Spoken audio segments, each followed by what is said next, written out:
प्रहलाद पटेल जी हमारे साथ जुड़ रहे हैं, केंद्रीय मंत्री जो कि नरसिंहपुर से 31,000 वोटों से जीते हैं। बहुत बहुत जीत की बधाई आप लोगों को, प्रचंड जीत आपने पटेल साहब वहां पर हासिल की है।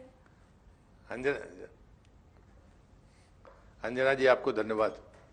अगले सीएम से बात कर रही हूं क्या?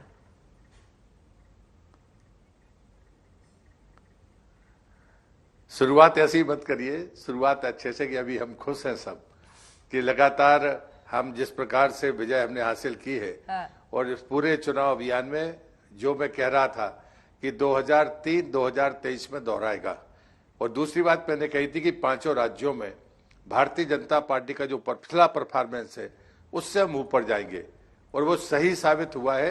इस बात के लिए मैं जरूर मानता हूं कि जनता का हृदय से धन्यवाद, और जिनके कारण ये सफलता हमको मिली है वो आदरणीय प्रधानमंत्री जी के लिए भी हृदय से अभिनंदन।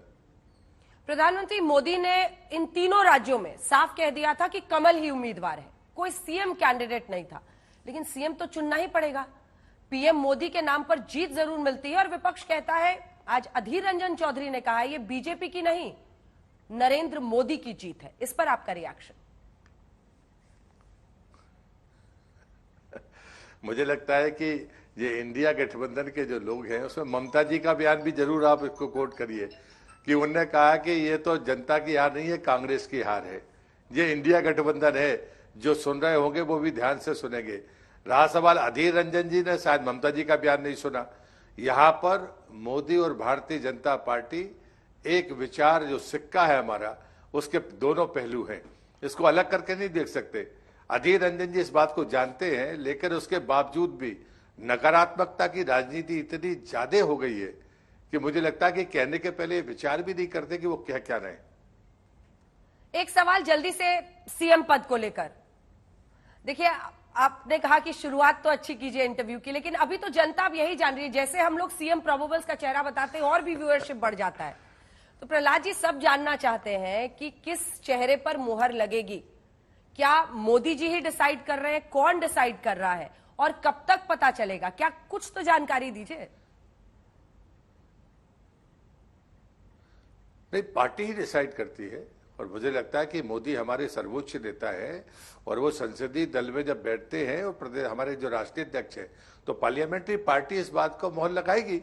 विधायक दल का कोई पर्यवेक्षक जाता है, हमारे में विधिवत वो बातें होती हैं, पर्यवेक्षक अपनी रिपोर्ट ला कर देता है, उसके बाद संसदीय दल अपना फैसला करता है। इसलिए कोई व्यक्ति इसका अनुमान लगाए या कुछ कह दे, ये सब मुझे लगता है उचित भी नहीं है। आपको कोई फोन वोन आया है?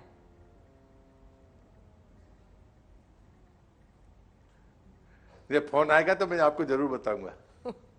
अच्छा, ये बताइए कि लाडली स्कीम का कितना कंट्रीब्यूशन आप मानते हैं? बहुत लोग कह रहे हैं कि जो 1,31,00,000 महिलाओं को लाडली के जरिए 1,250 रुपए शिवराज जी ने दिए, वो भी एक गेम चेंजर बना रिजल्ट में। मुझे लगता है अंजना जी, मैं 2-3 बातें कहता हूँ। हाँ। हम महिला सशक्तिकरण के बड़े पक्षधर हैं, हम गरीब कल्याण का हमारा संकल्प है। हम चाहते हैं कि हमारी आने वाली पीढ़ी हमसे बेहतर जिंदगी जिए।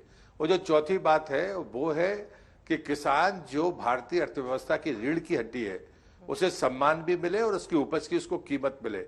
ये 4 हमारे विकास के बिंदु थे जिसके आधार पर हम चुनाव में गए हैं। और इसलिए मुझे लगता है कि जो लोग ये चर्चा करते हैं, मैं उनसे कहता हूं कि जरा इस पर विचार करिए कि हम आखिर किन मुद्दों पर चुनाव लड़े हैं। और ये मुद्दा है, तो इस मुद्दा में अगर हम लाडली बहना की बात करेंगे तो बात मध्य प्रदेश तक सीमित रह जाएगी, लेकिन राजस्थान भी हम जीते हैं, छत्तीसगढ़ भी जीते हैं, तेलंगाना का पिछले से बेहतर परफॉर्मेंस हमारा रहा है, मिजोरम जैसी जगह में हमने 2 विधायक हमारे जीते हैं। तो मुझे लगता है कि ये मोदी बेसिक है।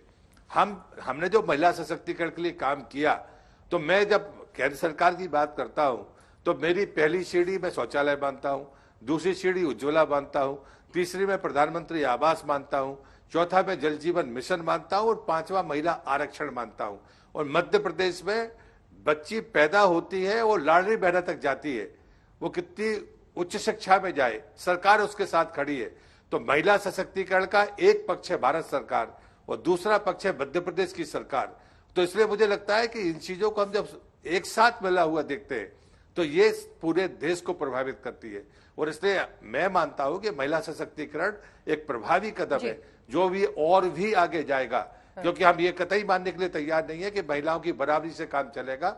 हम महिलाओं के मात्र सत्ता को सर्वोच्च सत्ता मानने वाले लोग हैं। तो इसलिए अभी तो ये सीढ़ियां हैं, अभी हमने मुकाम हासिल नहीं किया है, अभी हम और आगे तक जाएंगे। इसको बोर्ड के साथ देखना मुझे लगता है कि ठीक नहीं होगा।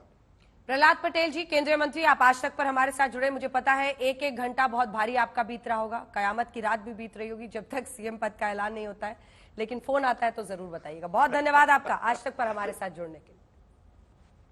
आपको भी सूचना, बहुत धन्यवाद अंजना जी आपका। जी बहुत धन्यवाद सर, बहुत धन्यवाद।